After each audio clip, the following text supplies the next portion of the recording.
Hi guys, my name is Shekhar and I'm back with new video of socializing for sociology with Shekhar. So welcome to this session. As you have seen that we have arrived to the definition of sociology, and after that we had already discussed the first unit of that definition, which is systematic study, in the previous video. Today we are going to look at what is scientific method. Sociology is systematic and scientific method. So, what systematic study has already been discussed. Now, in this video, we will understand what scientific method is. Basically, guys, scientific method is very simple. It is an objective attempt to study or understand a problem in order to derive a generalizing principle around it. In order to derive a generalizing principle around it. I will repeat it for you people. It is an objective attempt to look at a problem or to study a problem for the purpose of deriving to a generalizing principle. For the purpose of deriving to a generalizing principle. Now, when we talk about scientific method, guys, scientific methods in general, it comes with certain characteristics. So, let us look at what are the first few important prima facie characteristics of scientific method. When I talk about scientific method, the most important characteristic of that is objectivity.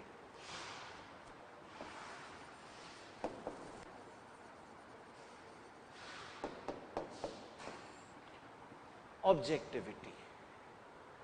Clear? A scientific method needs to attain objectivity. It has certain objectives. It tries to conduct its study in such manner where all the variables which needs to be controlled are controlled in order for objectivity to prevail. Because only then the study, if it is not objective, it will fail on the upcoming next parameter, which is verifiability. Scientific method needs to be verifiable and it needs to stand strong on this parameter, which is verifiability. You know, any method which calls, any principle which calls or which professes that it has come out of scientific method must be verifiable. That principle must allow that it can be verified. Okay? So, that would be another characteristic of scientific method. If a scientific method is verifiable, it goes beyond that, and when a pattern is observed, it moves towards classification. So, another property of scientific method is that classification.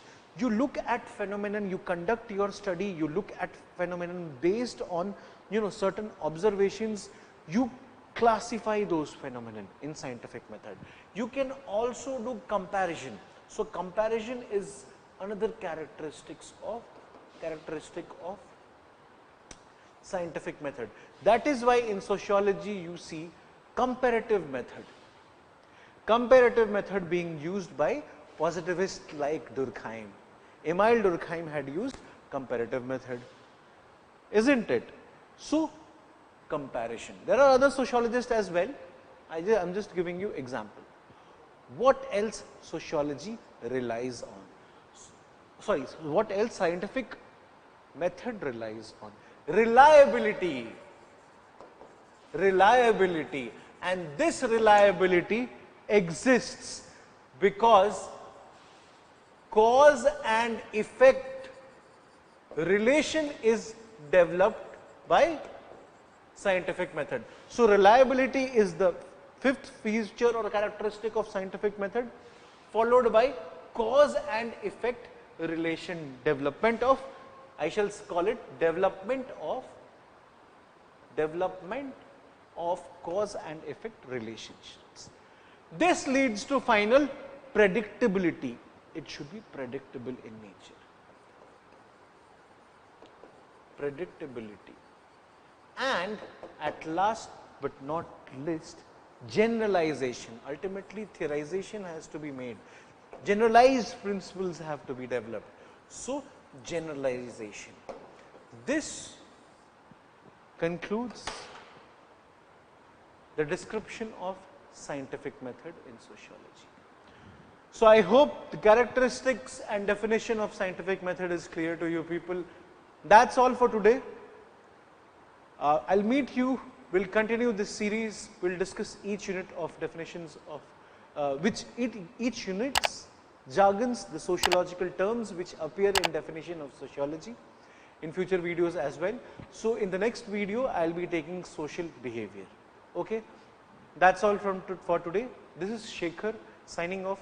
Please like the video if you like this series, and please subscribe to KSG's YouTube channel. Thank you and have a nice day. Take care. Bye-bye.